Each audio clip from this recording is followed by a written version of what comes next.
Je n'ai jamais été une personne très attachée aux détails, vous savez? Ma vie a toujours été un tourbillon d'activités, et la beauté des petites choses passait souvent inaperçue. Mais cela a commencé à changer quand il a emménagé dans la maison d'Axe en Grave-Côté. Soudain, la monotonie de mes journées a pris une touche de couleur, une symphonie silencieuse que je n'avais jamais su avoir besoin d'entendre. Et tout a commencé avec son jardin, un spectacle verdoyant qui contrastait fortement avec mon propre jardin, modeste et quelque peu oublié. Je me souviens encore de la première fois où j'y ai vraiment prêté attention. C'était un samedi matin, j'arrosais mes quelques plantes plus par obligation que par plaisir quand mes yeux ont été attirés par l'explosion de vie juste à côté. Des roses d'un rouge profond, des marguerites souriantes, des lavandes qui exhalaient un parfum doux et enivrant. Chaque feuille, chaque pétale semblait être à sa place, avec une précision qui frôlait la perfection. Il était évident qu'il y avait là un soin, un dévouement que je n'avais jamais vu auparavant. J'avoue qu'au début, j'ai ressenti une pointe d'envie. Comment quelqu'un pouvait-il entretenir un jardin si impeccable, alors que j'avais à peine du mal à maintenir en vie une simple fougère? Cette curiosité, qui n'était auparavant qu'une pensée passagère, a commencé à grandir. J'ai commencé à observer, discrètement, bien sûr, les mouvements de mon nouveau voisin. Il semblait avoir une connexion spéciale avec la terre, se déplaçant avec une grâce presque poétique tandis qu'il s'occupait de ses plantes. Petit à petit, l'envie a cédé la place à l'admiration. C'était fascinant de le voir dédier des heures à son oasis particulier, toujours avec un sourire tranquille sur son visage. Les couleurs du jardin changeaient avec les saisons, mais sa beauté restait constante, un témoignage de la passion et du travail acharné qu'il y investissait. J'ai commencé à me surprendre à rêver éveillé, imaginant ce que ce serait d'avoir un jardin aussi éblouissant que le sien, un refuge de paix au milieu du rythme effréné du quotidien. Et puis, un jour, il m'a vu l'observer. J'avais une tasse de café à la main, sur ma véranda, et il s'est retourné, avec un sourire doux et une étincelle dans les yeux qui m'a complètement désarmée. C'est à ce moment-là que j'ai réalisé que ce n'était pas seulement le jardin qui m'enchantait. Il y avait quelque chose de plus, quelque chose d'indescriptible qui m'attirait vers cet homme, vers la quiétude et la beauté qu'il semblait rayonner. Ce fut le début de tout, sans que je le sache, la première graine d'une histoire qui allait changer ma vie pour toujours. Après cet échange de premiers sourires, les choses ont commencé à se passer naturellement, presque sans que je m'en rende compte. De petits signes de tête dans la rue se sont transformés en conversations rapides sur le temps, qui ont rapidement évolué en de longs bavardages sur le jardinage, ou dans mon cas, sur son absence. Il était patient et gentil, expliquant les secrets des plantes avec une passion contagieuse. Moi, qui voyais auparavant le jardinage comme une tâche, j'ai commencé à le considérer comme un art, un cadeau qu'il m'offrait à chaque nouvelle fleur qu'il me montrait dans son jardin luxuriant. C'est au cours d'une de ces conversations qu'il m'a invité à prendre un café, et j'ai accepté sans hésiter. Assise dans sa charmante cuisine, entourée de pots d'herbes fraîches et avec l'odeur de terre mouillée venant de la fenêtre ouverte, j'ai ressenti une paix que je n'avais pas connue depuis longtemps. Il parlait de ses fleurs comme s'il s'agissait de ses enfants, décrivant leurs particularités et leurs besoins avec une tendresse qui m'a fait fondre. J'ai réalisé que l'attrait pour le jardin s'était transformé en un attrait encore plus grand pour lui, pour sa simplicité et son dévouement. Les cafés sont devenus une routine, et en peu de temps, les rencontres dans le jardin aussi. Je passais des heures à l'observer travailler, apprenant les noms des fleurs et m'émerveillant de la façon dont ses mains grandes et fortes manipulaient avec délicatesse les plantes les plus fragiles. C'était un spectacle en soi de le voir là, dans son habitat naturel, et je me sentais de plus en plus attirée par cette énergie calme et protectrice qu'il émanait. Ma vie, auparavant si trépidante, prenait un rythme plus doux, une respiration parfumée. C'est un de ces jours, alors que je l'aidais à rempoter quelques plants de jasmin, qu'il m'a prise par surprise. Les mains salies par la terre et un sourire encore plus éclatant que les fleurs environnantes, il m'a tendu une unique rose rouge.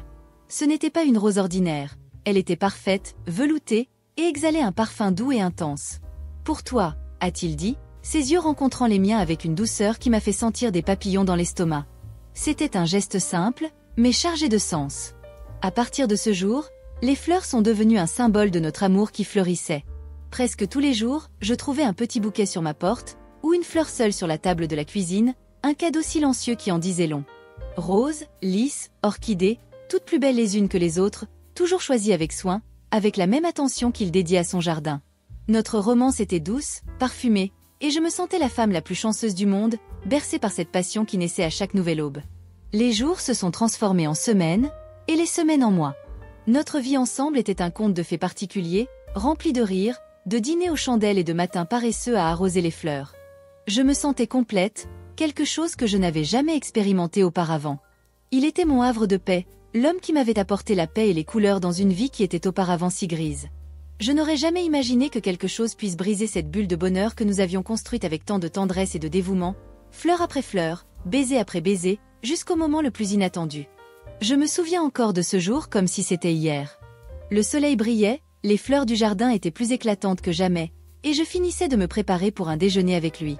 J'ai entendu la sonnette retentir, un son qui, soudain, a semblé étrangement fort et insistant. J'ai ouvert la porte, m'attendant à voir son sourire ou peut-être la voisine demandant une tasse de sucre, mais ceux qui étaient là étaient deux hommes sérieux, en costume, avec des regards qui semblaient percer l'âme. L'air autour de moi est soudain devenu lourd, dense et froid. « Madame Jones ?» a demandé l'un d'eux, sa voix était grave et formelle. J'ai confirmé, sentant un frisson me parcourir l'échine. C'est alors qu'il s'est présenté comme détective, et l'autre, son partenaire. Mon cœur a commencé à s'accélérer. Des détectives ? Que voulait-il de moi ? Mon esprit s'est emballé, essayant de trouver une raison à cette visite inattendue, mais rien n'avait de sens. Ce jour, qui avait commencé si parfaitement, prenait soudain un ton de mystère et d'appréhension. Ils sont allés droit au but, sans détour. « Nous enquêtons sur une affaire d'empoisonnement », a dit le détective, les yeux fixés sur les miens, « et votre petit ami, Roberto, est l'un des principaux suspects. » Ces mots m'ont frappé comme un éclair. Empoisonnement ? Suspect ? C'était impossible. Mon Roberto était l'homme le plus doux et le plus gentil que je connaisse, incapable de faire du mal à une mouche, sans parler d'une personne. J'ai senti le sang se glacer dans mes veines. Puis, il a ajouté quelque chose qui a fait s'effondrer mon monde. Il est soupçonné d'avoir utilisé les mêmes connaissances en botanique qu'il possède pour empoisonner son ex-femme. Et, comme pour terminer la torture, le détective a regardé mon jardin, les fleurs qu'il m'avait données, et a dit « Les fleurs qui embellissent votre maison, madame, sont de la même espèce fatale utilisée dans le crime. » C'est là que la réalité m'a frappé avec une force brutale. Les roses, les lys, la beauté qu'il m'offrait était, en fait, un rappel macabre. Mon enchantement s'est brisé en 1000 morceaux. Ma réaction a été immédiate, viscérale. J'ai ressenti une rage incontrôlable, une fureur qui me brûlait la poitrine. Comment osait-il l'accuser ? Mon Roberto, l'homme qui m'apportait des fleurs et remplissait ma vie de joie ? Je les ai injuriés, avec des mots dont je ne savais même pas qu'ils faisaient partie de mon vocabulaire, leur disant qu'ils étaient fous, qu'ils ne savaient pas de quoi ils parlaient. L'idée qu'il puisse être un meurtrier était si absurde, si éloignée de la réalité que je vivais, qu'elle me semblait une très mauvaise blague, une farce cruelle. J'ai dit au détective, la voix brisée et les larmes aux yeux, que mon petit ami ne ferait jamais une chose pareille. Qu'il était incapable d'une telle méchanceté, qu'il devait se tromper, chercher la mauvaise personne. J'ai défendu son caractère bec et ongle, repoussant chaque insinuation, chaque regard méfiant.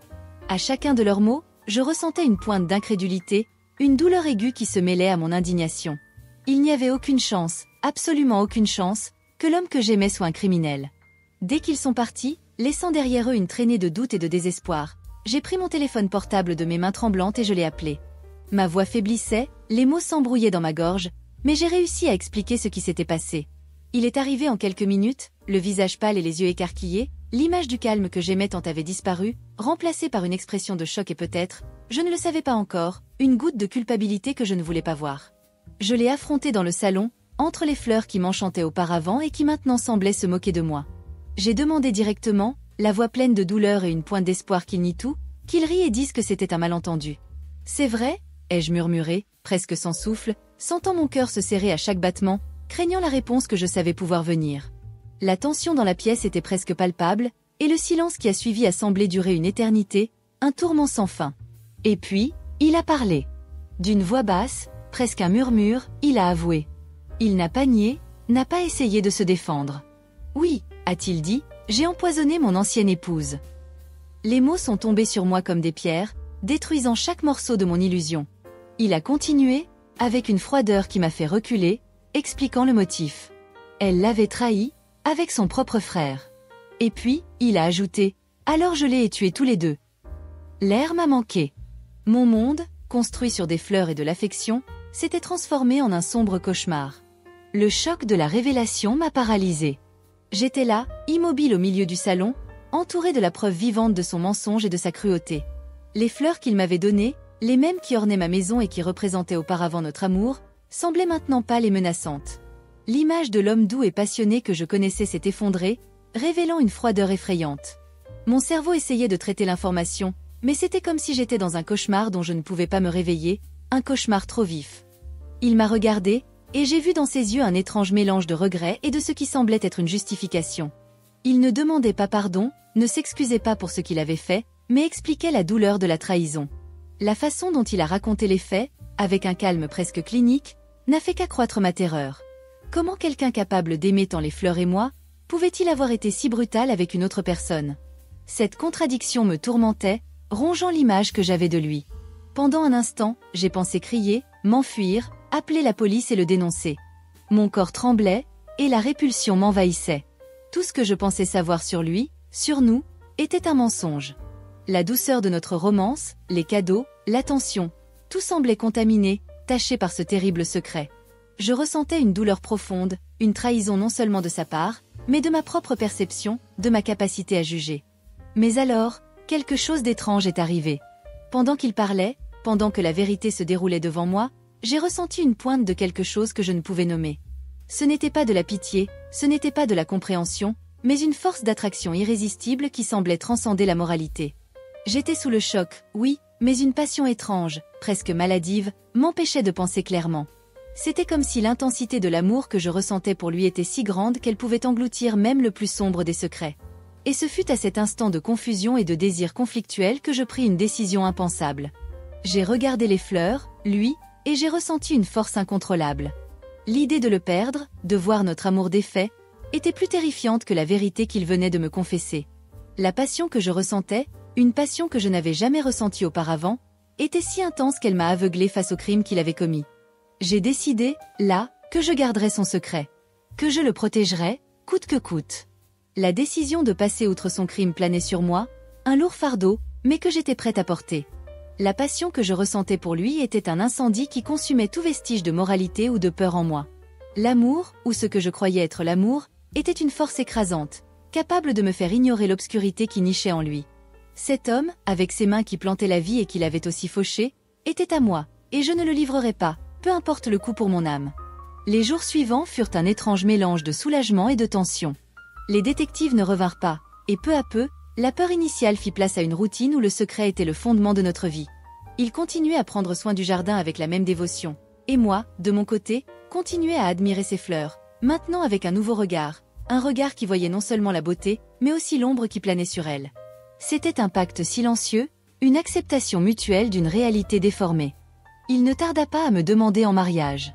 J'ai dit oui, sans hésitation, avec la certitude que nous étions destinés, d'une manière macabre, à rester ensemble. La cérémonie fut petite, intime, avec seulement quelques amis proches qui ne soupçonneraient jamais la toile de secret qui nous unissait. Ma robe était blanche, ses fleurs, les mêmes qu'il me donnait depuis le début, ornaient l'autel. Je savais que je faisais un choix qui défiait tout ce que j'avais un jour cru être juste, mais je m'en moquais. Et ainsi, nous nous sommes mariés et avons construit une vie. Une vie qui, pour le monde extérieur, était parfaite. Notre jardin fleurissait, plus beau que jamais, le reflet d'une prospérité qui semblait nous suivre dans tout ce que nous faisions.